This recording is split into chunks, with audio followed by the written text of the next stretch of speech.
E agora a gente fala de um levantamento da Confederação Nacional de Dirigentes Lojistas e do SPC. Demonstra que 4 a cada 10 brasileiros estão inadimplentes. Segundo a pesquisa, o número é 6,5% maior em relação ao mesmo período do ano passado. Entre maio e junho deste ano, o número de devedores cresceu 0,64%. Então, para falar sobre isso, vamos conversar agora com o Tiago Martello, educador financeiro e especialista em investimentos. Tiago, seja muito bem-vindo aqui ao nosso Headline News. Muito obrigado, Elisângela. É um prazer estar sempre aqui participando com vocês para informar o nosso ouvinte, fazer com que, então, de alguma forma, a gente oriente para sair um pouco dessa cilada aí que é o endividamento, né? Tiago, o que aconteceu, né? Que esse número aumentou, juros, inflação. O que aconteceu que o povo brasileiro está mais endividado? Olha, Elisângela, primeiro vamos à resposta óbvia, né? A resposta óbvia ainda é efeitos do Covid, claro, né? Bagunçou o mundo, bagunçou o Brasil também, né? Quando a gente estava quase ali esperando que ia se recuperar, guerra na Ucrânia, aí para ajudar no cenário interno, ano de eleições, ou seja, ninguém quer investir, todo mundo fica com medo, não sabe o que vai acontecer, se ganhar um partido vai para um lado, se ganhar outro vai para o outro, enfim. Aí, então, assim, essa é a resposta óbvia, né? Tudo isso contribuiu para que a retomada da nossa economia, consequentemente, a retomada do emprego, as pessoas poderem, então, gerar renda e, consequentemente, pagar as suas contas, tá, né, cada vez mais problemática, tá deficitária. Aí, como cereja do bolo, inflação, né? E isso é inflação, mercado tanto interno quanto externo. O mundo está sofrendo agora com inflação. Quando a gente junta tudo isso, Elisângela, é quase que se desesperar um número como esse, né? Agora, a resposta não óbvia, Elisângela, que é o que eu quero trazer aqui, é a seguinte: tudo isso, acho que todo mundo já sabe, assim, mais ou menos, né? Agora, a resposta não óbvia é a seguinte, que assim, independente do índice nos últimos 12 meses ter ficado mais de 6%, então, mais alto, ainda é estrutural. O endividamento é alto como um todo, sempre, não é agora, é na história do país, tá certo? E aí, assim, é isso que eu sempre nas minhas entrevistas, palestras, eu falo sobre isso. Infelizmente, aqui no Brasil, o índice de endividamento e, consequentemente, de inadimplência, ele é historicamente alto. E aí, o problema central, Elisângela, está justamente na normalidade do brasileiro achar que pegar crédito é normal. Gente, pegar crédito não é normal, tá certo? Não é normal. Até porque quando a gente pega um crédito, é incapaz de prever situações como as que nós estamos vivendo agora, de inflação, juros, mundo, guerra, o caramba 4. E aí o que acontece? A gente fica suscetível a esse tipo de coisas, né? Coisas macroeconômicas, e aí a gente, enfim, acaba perdendo aí o controle disso tudo, podendo facilitar a perda aí da possibilidade de pagamento. E aí o que já era ruim, porque se pegou crédito é porque estava ruim, né? O que já era ruim fica ainda pior por conta do atraso, inadimplência, e quanto tempo mais vai se arrastar isso para poder até organizar toda a situação, né? Então, a gente até mostra agora imagens aí da 25 de março, né, que é um polo tão econômico aqui de São Paulo. Daúde, a sua pergunta para o Tiago. Oi, Tiago, boa tarde. Tiago, a minha pergunta, ela tem uma consideração e a pergunta. Rapidamente, a gente sabe que a inadimplência está subindo, né? A inadimplência está subindo e o crédito é uma necessidade que as pessoas têm de conseguir manter. Agora, o que ocorre? Você vai e usa o seu cheque especial, usa o seu cartão de crédito, né? Isso é um juros estratosféricos, nem a agiota cobra esses juros. Então, você não acha que esse crescimento da inadimplência, não do crédito, acho que crédito, as pessoas sabendo conviver, é ótimo, mas a inadimplência não se deve mais às pessoas caírem no cheque especial e no cartão de crédito, e aí realmente não consegue pagar.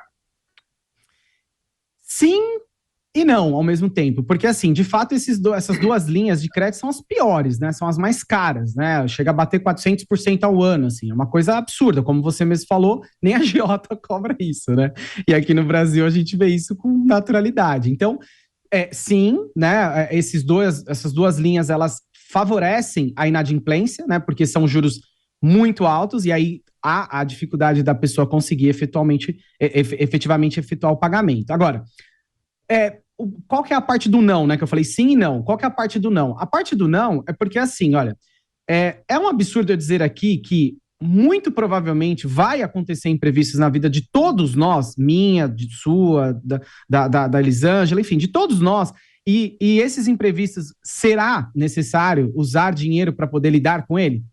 Não é nenhum absurdo, né? Porque a vida é isso, né? Apagar incêndios, são altos e baixos. Então, a proposta, eu como educador financeiro, é justamente essa, né? A gente tem que começar a guardar um pouco de dinheiro no agora e no imediato, para que quando vier uma situação, então, onde precisa gastar dinheiro, a gente possa, então, lidar com esses problemas internamente, sem precisar do bolso do outro. E esse bolso do outro, normalmente, é um bolso do banco. Agora, além disso, é porque também junto com toda essa inadimplência, vem junto também inadimplências com telecomunicações, serviços básicos como luz e água, tá? E também em lojas, tá? Mas o banco é o mais pesado de todos, ficando aí na casa dos 60% de todo esse grau de endividamento. Tiago, mas a gente também tem que pensar, eu não sei se você concorda comigo, também o Daúde, que o povo brasileiro não tem outra condição a não ser buscar o crédito. Guardar dinheiro ainda é uma realidade longe para muitas pessoas. Então, o crédito vem como uma solução imediata. Eu entendo que os juros são altos e tudo mais, e acaba o endividamento surgindo nesse processo. O que essa pessoa pode fazer? Porque, no final das contas, se ela não pega o crédito, ela acaba vendendo aquilo que ela tem. Ela acaba se desfazendo até mesmo de bens para conseguir pagar, né, as dívidas. Qual que seria, então, a saída para esse trabalhador, para esse cidadão? Perfeito, Elisângela. Então, eu vou falar assim, olha, a saída de curto prazo e a saída, digamos assim, de longo prazo, estruturalmente, tá? Então, assim, ó, de curto prazo é o que você falou. Entre comer e pegar um crédito, eu preciso pegar um crédito. Entre ter a minha conta de telefone cortada, da qual eu uso para trabalhar, e pegar um crédito, eu vou pegar o crédito. Então, ok.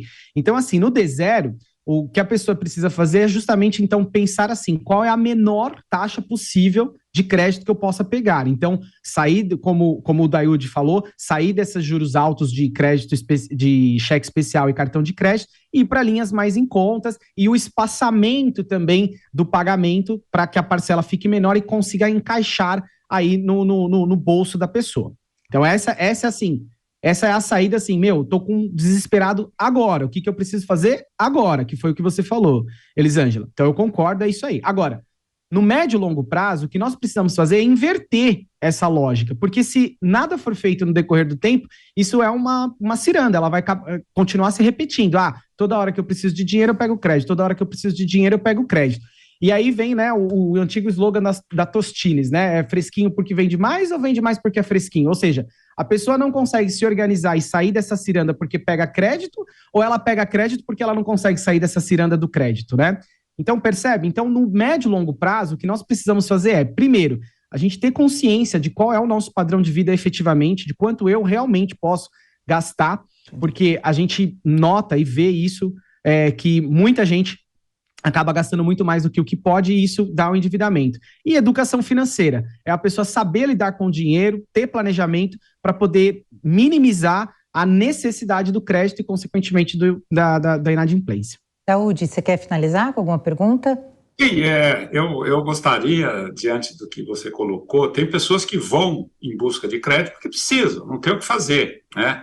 Agora, tem pessoas que hoje, eu conheço vários, né, que tem um monte de cartão de crédito porque oferecem para ele, tá aqui o cartão e tal. E o problema dessas pessoas que gastam descomedidamente, não é uma questão de orientação financeira, é uma questão de psicologia, de psiquiatria, né? Eu conheço pessoas que não conseguem, infelizmente, eu fico nervoso, vou para o shopping e gasto, né? Então, quer dizer, a educação financeira, muitas vezes, ela não funciona em função do comportamento das pessoas. Então, esse é um ponto. E o outro ponto é que os bancos, as empresas de cartão de crédito, elas querem vender, mesmo que a pessoa não pague, isso vai lá para a composição do spread bancário, que quem vai pagar para eles essa inadimplência é aqueles que pagam. Então, por isso que aqueles que precisam de dinheiro vão pagar 70%, porque está pagando a inadimplência desse. Então, o sistema financeiro também ele é perverso nesse sentido. Não é isso? Desculpa a minha pergunta muito longa. Que isso, imagina, eu adoro falar sobre o assunto. Então, Duante, é assim, eu concordo, né? Assim, de fato, o sistema financeiro aqui do Brasil, ele é todo calcificado, ele é todo enraizado no crédito, né? Isso, a gente somos conhecidos mundialmente como o país do crédito, não é mesmo? O próprio cartão de crédito, ele já é uma anomalia brasileira. Por quê? Porque em todo lugar do mundo, ou grande parte do lugar do mundo, ele só é usado com quem tem dinheiro. Esse negócio de parcelinhas é jabuticaba, só tem aqui no Brasil, né? Então, assim, é quase que feito para dar errado, que é isso que você falou, ou seja, para cada 2, 3, 4 que não paga, eu tenho 5, 6 que paga por todos, né? E aí, por conta, então, isso explica os juros altíssimos. E sobre a sua primeira colocação, brilhantemente, concordo plenamente, é isso mesmo, tem todo um fator ainda comportamental, né? O cara briga com o chefe, com o marido, enfim, ou com a esposa e tal, e quer descontar nas compras. Por quê? Porque tem aquela sensação de alívio imediato. Comprar é gostoso, sair com um monte de sacola de dentro de um shopping é delicioso. Só que quando o cara sai, a mina, enfim, a pessoa sai de dentro do shopping, fica com os dois problemas, o que já existia e agora o outro que vai ter que pagar, então, essa conta. E aí, Duante, quando a gente fala aqui de educação financeira, a parte comportamental, ela está inclusa nisso, né? Então, você se conhecer melhor, conhecer o fluxo do seu dinheiro dentro da sua casa, de como entra, quanto sai, como que sai, por que sai, que é o porquê, né? Isso que você falou é o porquê. Ou seja, como que a gente faz para poder equilibrar todas essas variáveis, inclusive a comportamental, para que a gente possa, uma hora, colocar o dinheiro no lugar dele, que é ser uma ferramenta para o meu dia a dia, para as minhas soluções, enfim, para me ajudar na minha vida, e não para me atrapalhar. Porque, infelizmente, quando a gente pega aí dados, então, como esse, de inadimplência hiper alta, aumentando 6,5, a gente fica nítido e claro que o dinheiro está atrapalhando a vida dessas pessoas, porque não sabe lidar com ele. Ora, por uma questão de proeficiência mesmo, enfim, de entender quanto entra, quanto sai, fazer um planejamento, mas também, claro, por uma grandíssima bagagem comportamental, o uso irracional do dinheiro, né? Então, infelizmente, esse é o cenário, né? Então, no longo prazo, educação financeira com a parte comportamental é a solução. Inclusive, último comentário, isso que eu estou falando é tão real, que em 2020 passou a ser obrigatório o ensino de educação financeira nas escolas públicas. Ou seja, teoricamente, daqui 20 anos, a gente vai ter uma população melhor educada financeiramente falando, para quem sabe a gente ter uma reportagem como essa falando de investimento, não de inadimplência. O Thiago, falando do cartão de crédito, é a falsa sensação de que a gente tem dinheiro para ir lá gastar. O Daúde pode concordar até aí comigo. Porque o cartão de crédito, um destaque aqui, representa 87% do total de famílias endividadas no país. Você tem um cartão de crédito que às vezes é maior do que o seu salário, que é maior até mesmo do seu limite do crédito especial do banco. Então é a falsa sensação de que eu tenho dinheiro, vou lá, compro e depois vou pagar de que jeito, ninguém sabe. É exatamente isso, a anomalia começa aí. Como eu falei, o cartão de crédito ele foi criado unicamente, então somente para ser um facilitador de pagamento. Aqui no Brasil ele virou um produto de crédito, né? Então é bem isso que você falou. Uma pessoa, por exemplo, sei lá, que ganha 5 mil reais, ela vai ter um limite de 15. Ou seja, não tem como dar certo. E aí sabe qual que é a desculpa de quem vende cartão de crédito? Fala assim, não, é que se você for parcelar uma compra, né, um valor, algo muito grande, então você tem que ter um limite grande para não consumir todo o seu limite, aí você joga no tempo. O problema é que o pessoal vai amontoando compras grandes, parcelinhas, né? E aí quando vê, tá 100% tomado já, aquele limite gigantesco em ações, né, que já foram feitas, aí tem sempre um pessoal bacana, legal na internet que vai lá, quebra o cartão, né? Tô com um cartão aqui, o cara vai lá, quebra o cartão, bate a foto, coloca lá no Instagram, no Facebook, fala, eu tô livre do cartão. Meu amigo, não adiantou mais nada, porque você já sumiu tanta parcelinha que o próximo ano você tá tomado em crédito, né? Então, realmente, esse fascínio do cartão, né? Essa sensação de ter dinheiro sem ter dinheiro, como você acabou de colocar, Elisângela, é realmente o que pega o pessoal. Porque aí, assim, tem lá o marketing dizendo, não precisa esperar, compra agora. O banco falando, não, é isso mesmo, ó, pode comprar agora e tá aqui o limite. Aí tem os gatilhos emocionais, como muito bem comentou o nosso amigo.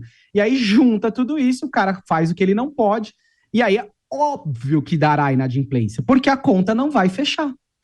Só para a gente saber, Daúde, está tudo ok seu cartão de crédito? O meu tá, né? Eu escondo ele para eu não gastar, né? Mas, Elisângela, se você me permitir, eu só queria fazer mais uma pergunta rapidinha. À vontade. Martelo, você já recomendou a algum cliente seu fazer terapia com psicólogo por dívida? Sim, olha só, é mais comum do que vocês imaginam, né? Então, aqui na minha empresa, né, a Martelo Educação Financeira, é muito comum acontecer essa junção de profissionais para ajudar uma pessoa. Então, tanto os psicólogos, eles resolvem lá primeiro e depois indica aqui para a gente poder resolver a parte técnica, quanto aqui a gente resolve a parte técnica e depois manda lá para o psicólogo para dar umas marteladas na cabeça do caboclo para ver se ele aprende, né? E não volta a ficar à mercê dos gatilhos, porque é isso. A pessoa fica à mercê dos gatilhos. Se ela não tiver autoconhecimento, ela tem que mudar o padrão mental, o padrão neural dela. Então ela tá lá assim, eu brigo, eu gasto. Não, então pera, vamos colocar alguma coisa no meio do caminho? Eu brigo, vou correr. Eu brigo, vou, sei lá, fazer uma meditação, ou seja, trocar uma ação desastrosa por uma ação que vai ajudar aquela pessoa. Só que para isso precisa ter um nível de conhecimento. A pessoa precisa se entender. E tudo isso, com auxílio realmente aí de um profissional como psicólogo, a gente consegue ajudar. Então essa é a ideia. Thiago, muito obrigada pela sua participação aqui, esclarecedora, viu? Muito obrigada. Elisângela, é sempre um prazer estar aqui, tá? Eu adoro falar para a Jovem Pan. Um beijo para toda a equipe, viu? Eu tenho um carinho muito especial, já fui aí pessoalmente na casa, então sempre que precisar, estou aqui hiper à disposição, tá bom? Muito obrigada. Grande beijo, até a próxima.